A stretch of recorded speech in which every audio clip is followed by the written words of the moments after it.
Well, Renfro Foods is a 73-year-old family business started by my grandparents in their garage.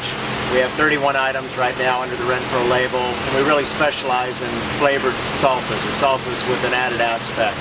Mango habanero as opposed to just medium, for example. The two newest items we have are nacho cheese sauces. They're all natural.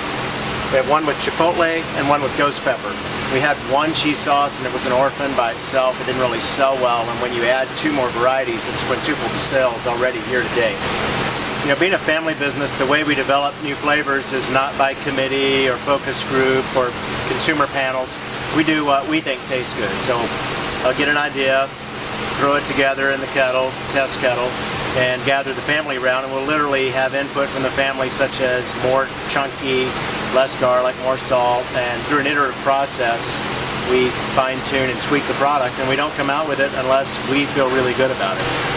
You know, most of R&D, if you're familiar with that concept, goes nowhere. So 99% of the tests I perform are just sort of a waste of time, but you learn a lot and you apply it later. Probably the most bizarre thing I've worked with was fire roasted coconut.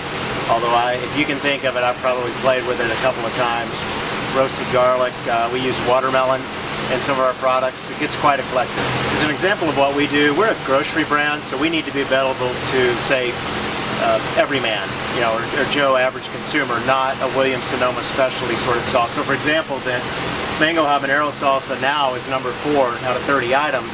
When I first saw it, I was in a nice restaurant maybe 15 years ago.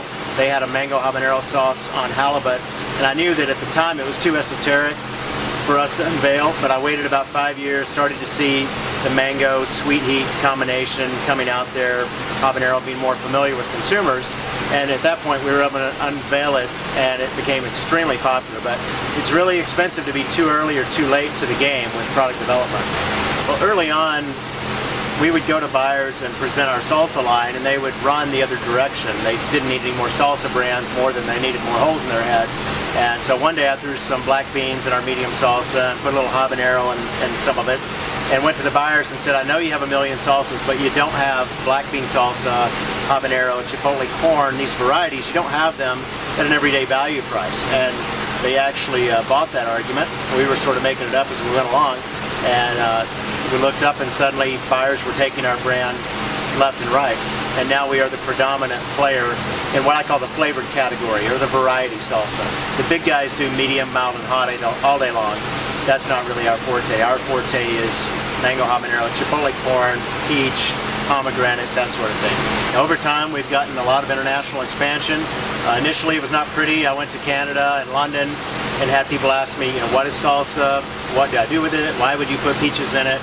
It was very much an education issue, and over time we worked with the consumers, and globally consumers are more aware of salsa and what to do with it now, and how you can cook, marinate with peach salsa, for example, on chicken breast, mix it with other peppers for exotic glazes. You know, it's very nice now, but it was very rough early on trying to explain Tex-Mex salsa to the world. Currently we are in the United Kingdom, Spain, Mexico, the Caribbean. We're shipping the first order to China this week, and it gets, you know, at this point I'm not sure who doesn't like salsa.